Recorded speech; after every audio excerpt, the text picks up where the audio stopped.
So hi everybody and welcome to this, our first webinar on the OGP Local Strategy Update and Next Steps.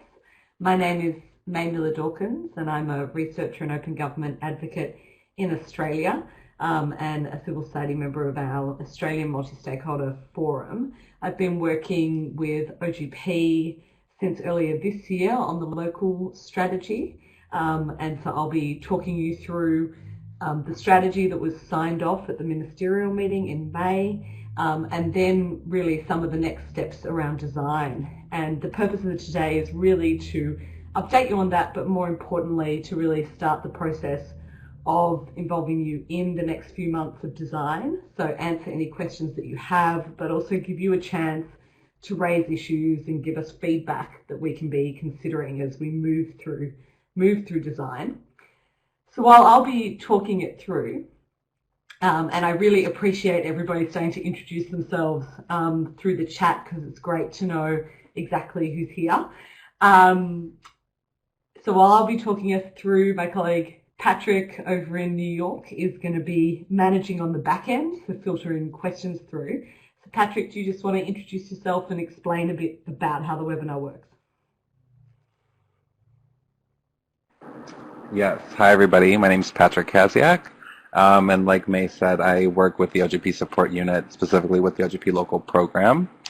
So thank you all for being here with us tonight. I'll be moderating the chat box. So with that being said, while May is giving the presentation, please, by all means, keep questions and reactions coming to the chat box. And as questions come in, I'll be letting May know about them, and she'll hopefully be able to answer some of those questions. We ask that everyone keep their microphone on mute during the presentation just to keep communication and people's eardrums nice and safe. And then also near the end, we'll be asking some discussion questions, and there'll be time for us to have kind of an open conversation. And with that being said, at the end of the webinar, within the next few days, you will receive an email with the slides that are a part of this webinar for your use. So by all means, keep your questions and comments coming while the presentation is going. Thanks, everyone. Thanks, Patrick. And if you have any issues with the audio or seeing the presentation, I know Katrina can help also troubleshoot those, so just pop those into the chat as well. Great, so we're very excited to have a new strategy that will allow OGP to scale work on local open government, so any form of open government that sits really below the national level, because we know that's where there's actually a huge amount of energy, innovation and leadership. And we're very much looking forward to working with the community to get input as we develop and operationalise the implementation plan. So the first thing to say, of course, is that local open government is not new, and it's not new to the OGP. Since 2011, in fact, when we sat down to look at it, we'd actually seen 60 countries make locally relevant commitments in their national action plans. So that's about 332 commitments, about 10% of total commitments made, which were about embedding and supporting and enabling open government at the local level. And there are lots of strong examples that we can draw on of national efforts to promote open local government in Argentina, Estonia, Italy, Indonesia, the Philippines and Mexico, amongst many others. In 2016, OGP did take the step of launching its subnational and later renamed local program as a pilot, and brought on board 15 local members to participate in OGP independently and develop and implement action plans, following a very similar model to national members. The results were really positive in terms of the kind of strength of commitments and also the implementation, and the program was expanded to 20 members in 2017. In 2018, the OGP was considering options for further expansion when the steering committee, who you likely all know as the governance group of the OGP, mandated the support unit to pause expansion temporarily and instead develop a new strategy that would allow OGP to be able to scale its efforts on promoting open local government and do so in a more sustainable and cost-effective way. So it was really felt that just adding a few local governments at a time wasn't going to reach the kind of scale or respond to the kind of level of dynamism or interest that there was in the open government community around this. But at the same time, providing the kind of what has been the traditional OGP model of one-on-one support was also seen, and with fairly intensive monitoring through the IRM, there were also kind of questions and concerns about how could you scale with that level of cost involved. So in early 2019, under the oversight of a steering committee task force that also included a local member from the local program, we began the work to develop a new strategy. So we interviewed close to 100 people in a 2-month period to understand what makes open government at the local level work, how OGP can contribute in this space in a manner that's really complementary to the efforts of many other actors. And the resulting strategy, which we'll get into shortly, was approved by the steering committee at the OGP Summit in Ottawa in May 2019. So our conversations during the strategy development phase reaffirmed the importance of why OGP needs to continue to invest at the local level. And there are many reasons for this.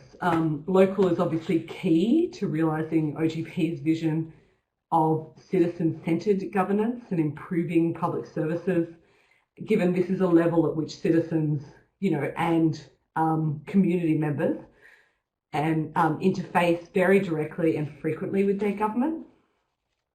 National policies on things like freedom of information, open data, fiscal openness, many other areas will stick and be sustainable only if they also translate at the local level. Even global agendas we know, like the SDGs, climate openness, extractives openness, will be able to result in tangible changes only if they're embraced and adopted at the local level, only if they translate into real change for communities. And finally, and I think almost most importantly, so many open government innovations, from social audits to open data to citizen engagement, originated at the local level and have spread from there to other locals, but also to national levels, influencing national policy and international practice. So a good example of this is, of course, participatory budgeting, which started in La Paz, Bolivia, and is now being implemented on a nationwide scale in countries like Portugal, but also, as we know, in hundreds of places all around the world. In terms of what OGP could particularly contribute, what we heard was the kind of unique contribution that OGP does make is to bring government and civil society together under the same platform to co-create and implement reforms. And so we also heard it was important to really put that relationship and collaboration at the heart of this work. There was a real interest to exchange experiences and understand options for national governments and civil society to enable and support local open government. So as I said earlier, there's actually a lot more activity than we realised going on in this space. And there was a real desire to kind of work together on how to navigate that, because obviously there are different complexities in different countries and in different kinds of political systems, different dynamics between different levels of government, but also a lot of work and insight and innovation that's happened in different places that we can share. Thirdly, the international support, visibility and recognition that OGP can bring to the work of leaders and reformers at the local level is a really powerful motivator and a powerful incentive, and can help maintain commitment to reform and momentum. So we wanted to make sure that we were both using that as an incentive for what we wanted to encourage and support in terms of that government-civil society relationship and levels of ambition at the local level, and also helping those reformers sustain their efforts. And lastly, that OGP could do much more in providing easier access to peers, to knowledge, to resources, to practitioners, for those interested in open government at the local level, critically also by working more and better with partners and community. So in terms of the strategy itself, it has three complementary pillars. The first is this piece about national-local integration. So many countries have been including local actors in their OGP processes or having locally owned commitments in their action plans. And this is really about supporting those efforts, providing guidance and examples around some of the frequent questions and challenges that we've heard. So for example, ways to include local engagement or local representation in multi-stakeholder forums, approaches to the inclusion of local commitments into national action plans. And what we've seen is a range of different approaches, so pilots versus the adoption of similar commitments across a number of locals versus locals kind of making sub-commitments to a national commitment where they want to contribute. And how to include local commitments while maintaining the OGP's recommended commitment cap for action plans now. And what kind of national reforms actually enable local open government. So, in some countries, there was a real sense that the lack of a national framework around freedom of information constrained the ability of local governments and civil society to really move on that front. So it's important to note that this pillar is really to support countries, governments, multi-stakeholder forums, civil society groups that want to include local in their national efforts, and it's certainly not mandatory. But it's really about not separating what's going on at the national level and what can enable and support local open government from a direct engagement with local governments and civil society. So which brings me to the second pillar, which is really about enhancing the OGP Local program.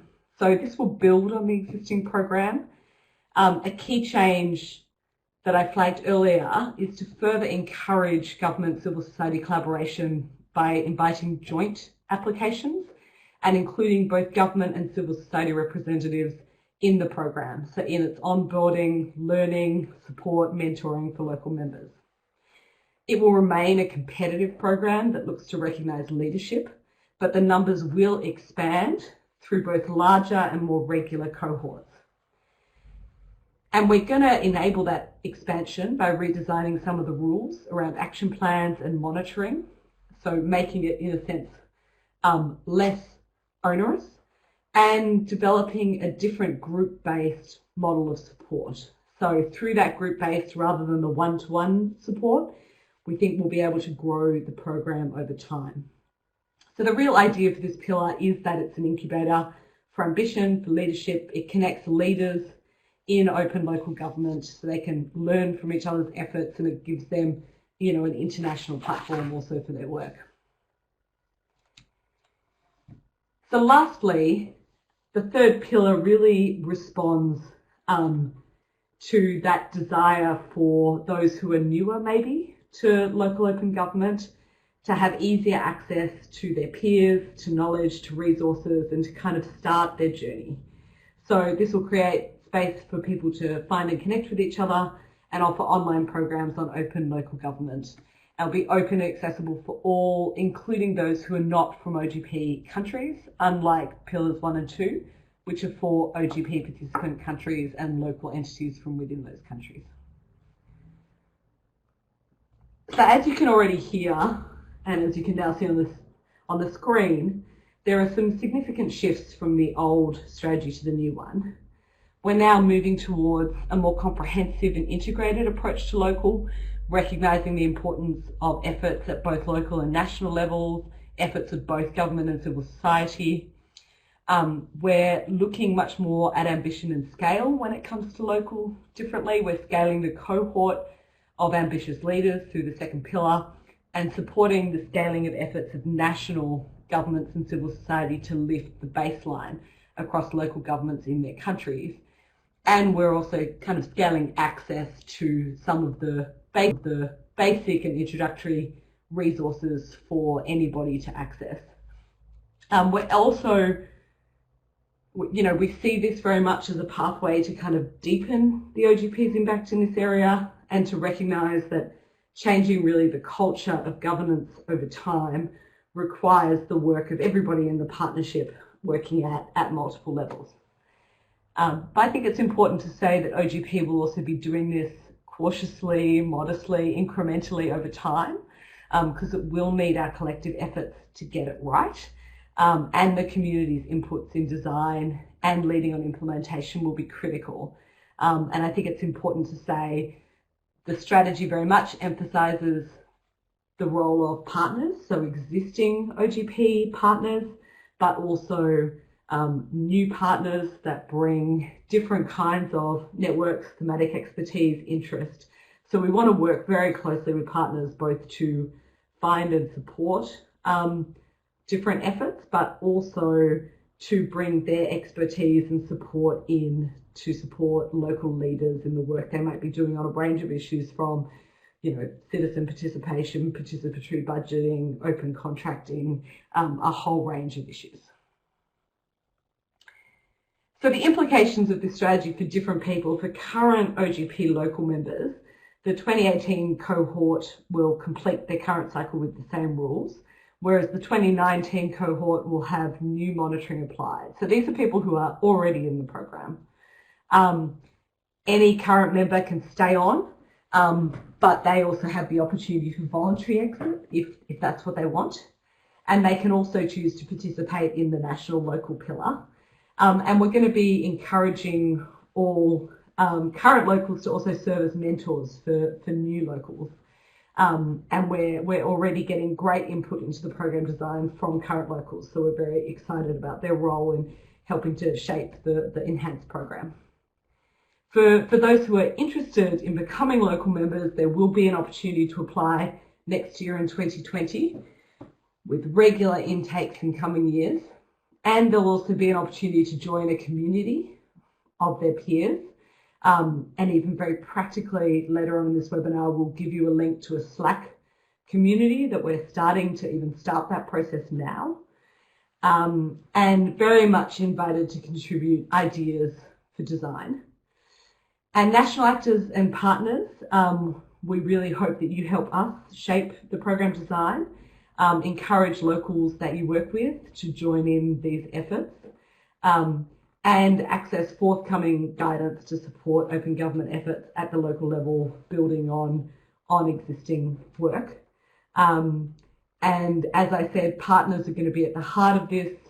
So we're in active conversation with some of you and with others about collaborating on onboarding, ongoing support, learning and resources. So in terms of what happens next, so the strategy obviously was approved, as we said. We're now in a process of much more detailed design. So looking at processes, requirements, materials, partnerships.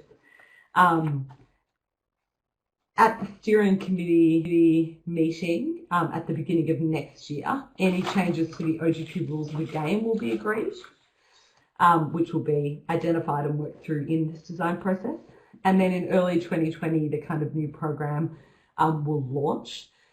We've said with the steering committee that we'll do a review of the program after the second year. So we've got kind of 2 years of this, testing out this new strategy. And so then very practically within this design period, we're going to be really, as we said, very much drawing on people's input very immediately. We'd love, if you haven't taken it already, for you to fill out our survey. We've got almost 100 responses to that already from a really wide range of countries, people working at national, local, international levels, and that's going to be really critical to the design process. We'd also love you to join this new Slack channel.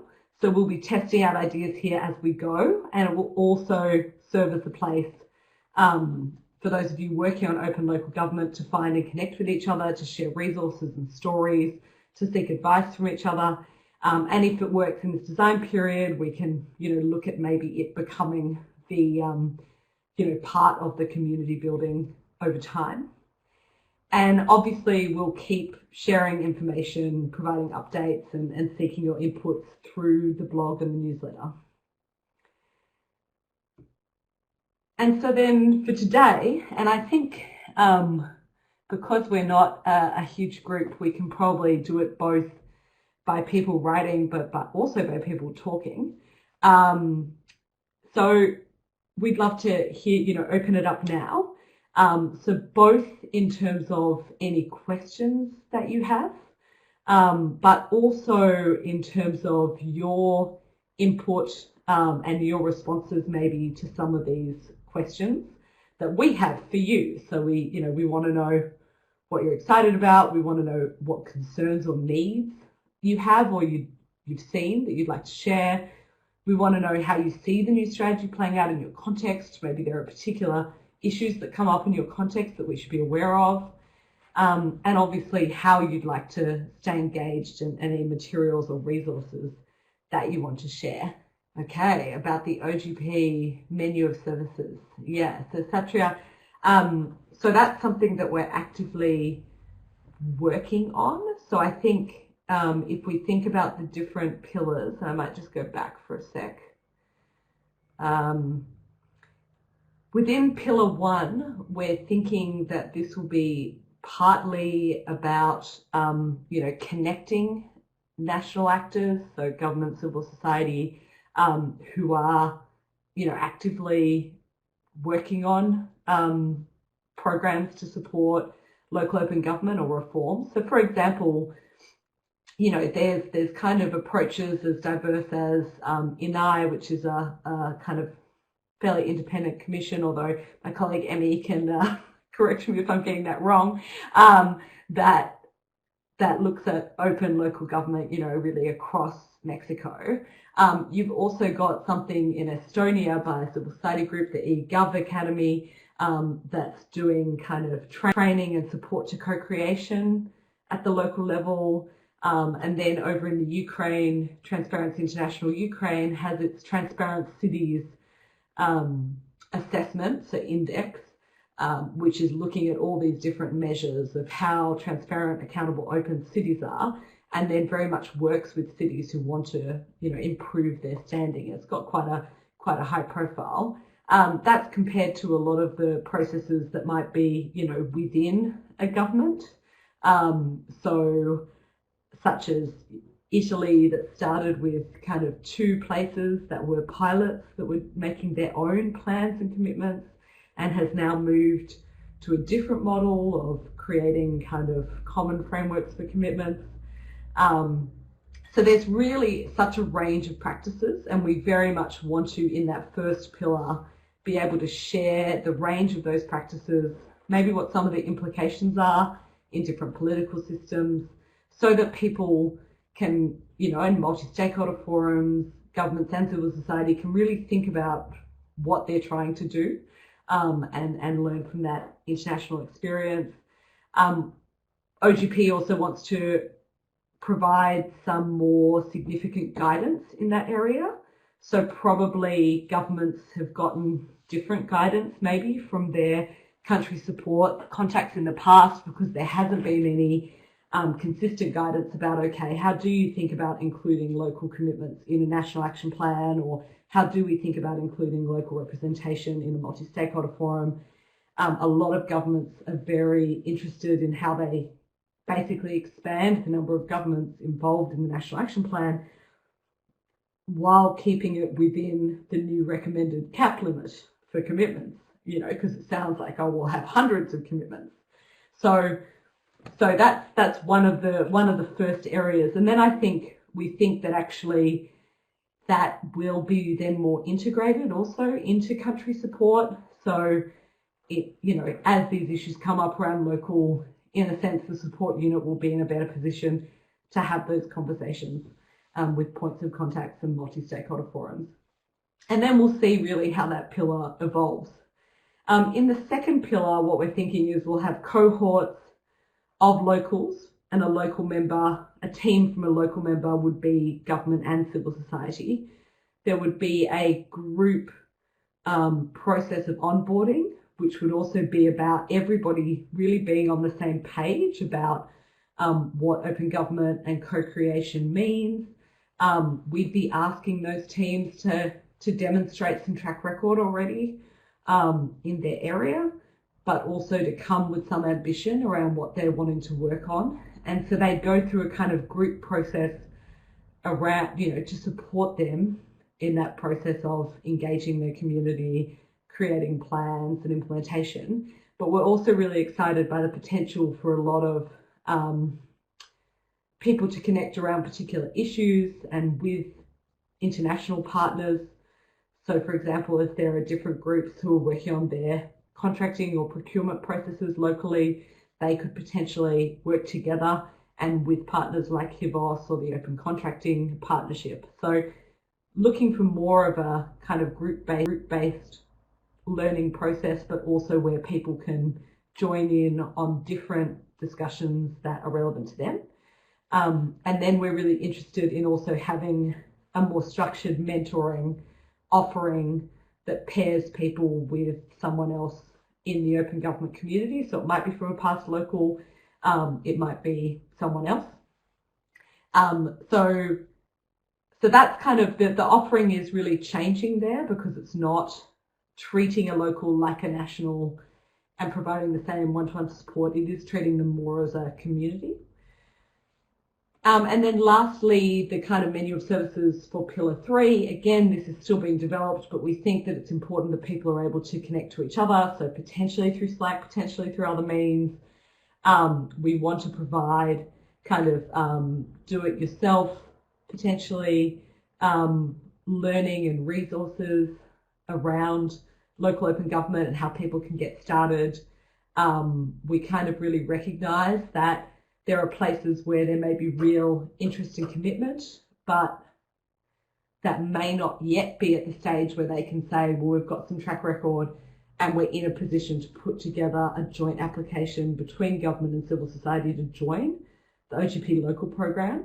So what's really important to us is that that group of people does have access to some resources and to some community where they can really start on that process. We also want to make those resources really useful for people like national actors who may want to take them and use them and adapt them to their own context. So that's really what we're thinking there.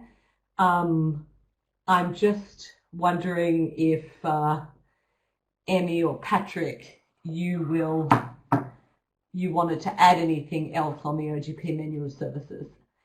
Emmy and Patrick, did you want to say anything else on the OGP menu of services?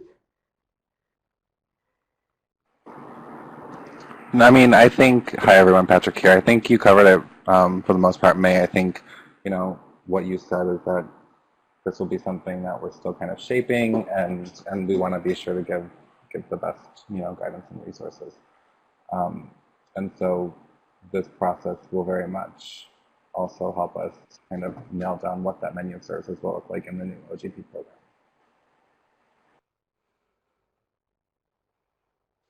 Great.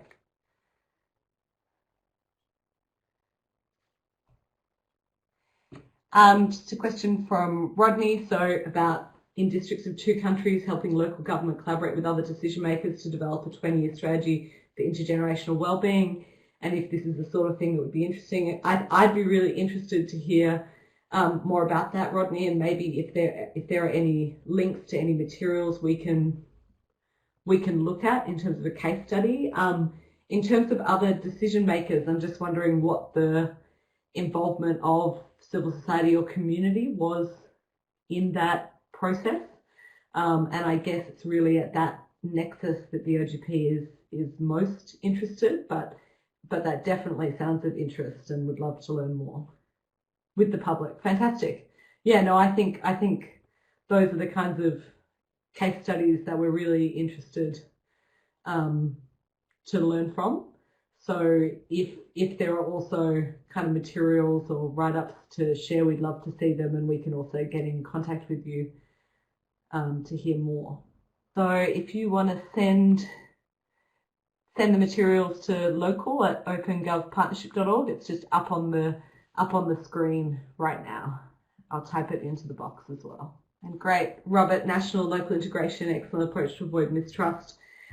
We were very focused on that point, that we wanted to make sure that there were opportunities for integration in both directions, so that locals are able to help shape the national agenda, and also that national governments and civil society can help enable and support and learn from local open government efforts. And this is another area where we think there's quite a lot of exploration to be done. So for some countries, when they've been doing local consultations for their national action plans, they might find that what's coming up, is all relevant locally, but maybe doesn't fit in the bucket of a national reform. So kind of how to navigate through that process as well of making sense of what is it that the national government or the multi-stakeholder forum can agree to that might be a national reform, or it might be a national initiative, or it might in fact be just a collaboration between different levels of government that can really respond to what the public is saying are the priorities for them. So I think that was important to us, and not to create, in a way, false divisions. Thanks so much, Rodney, and we look forward to learning more about those examples.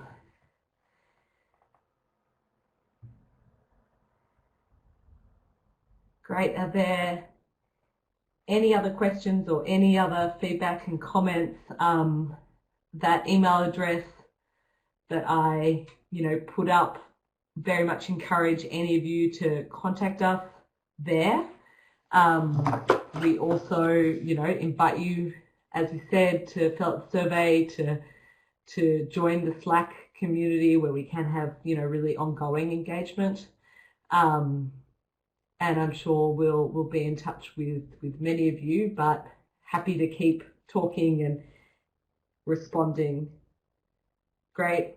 Thank you, Andrea. And we'd also love it if you could, share the survey with your own networks of people who are interested in or engaged in local open government, especially to, expand the input beyond our existing networks. So we'd appreciate your help in that too. So I can see a few people typing, so I'll just wait for comments or questions to come through. Thank you so much, Thomas. It's great to have you. Thank you so much, Satria. Yeah, we really appreciated talking to your colleagues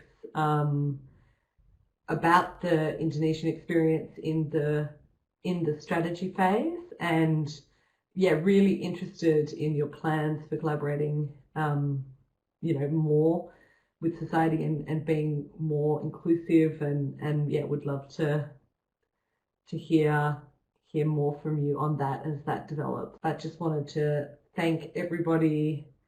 As people may know, we've got about 4 of these more to go in different time zones and languages, and we'll continue to, we'll send out a follow-up email. Thank you so much, everybody. We'll keep all the comments.